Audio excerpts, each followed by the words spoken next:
Eu começo a fazer um brinquedo. Você vai cavar um buraco, igual da Rafa. Não faz aqui não, acho que é ali, ó, embaixo, mas você vai limpar a área também. Não conseguiu, pai. Zé, cadê Zé?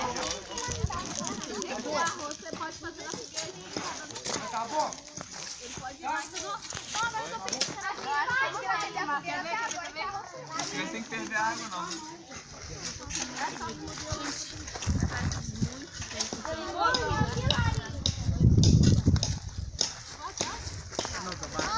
Não vai tão devagar assim não, Carinha.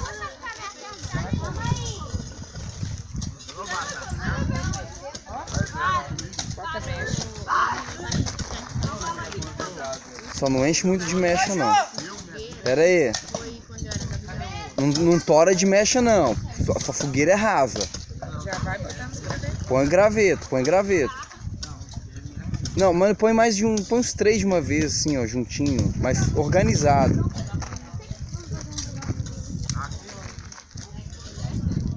Isso, sopra. Isso. Já pode... Vai pondo. Os gravetos, quando você vê que o graveto tá pegando fogo, que você vai pôr os maiores. Sopra, sopra, sopra, sopra, sopra, sopra. Isso. Põe graveto. Não. Põe graveto. Gravetos mais grossos. Agora os mais grossos. Isso, os médios, isso. Corre. Só um minuto. Mais finos do... É. Sopra. Pega lá, ó. Pega aqueles ali que queimam mais, ó. Esses com um negocinho branco aí, isso.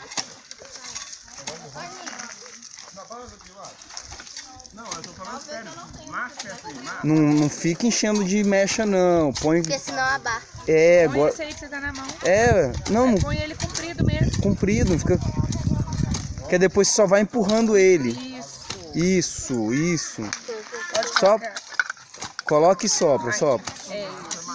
Não tora de mecha. Tampa a panela, que você vai soprar aí. Sopra embaixo, sopra. Vai do outro lado, se tá indo na sua cara, volta. Isso, sopra. Pode soprar mais. Tá vendo? Se pôr muita mecha, vem muita fumaça. Isso, Kiara. Dá pra pôr mais umas lenhas mais Isso. grossas. Essa aí tá muito grossa. Pega uma mais fininha. Aqui, ó, aqui no chão, ó. Isso. Isso, vai colocando pra dentro da pedra. Isso, pega, empurra. A minha Joe. Clara sabe onde pega o material de fazer. Parabéns, Kiara.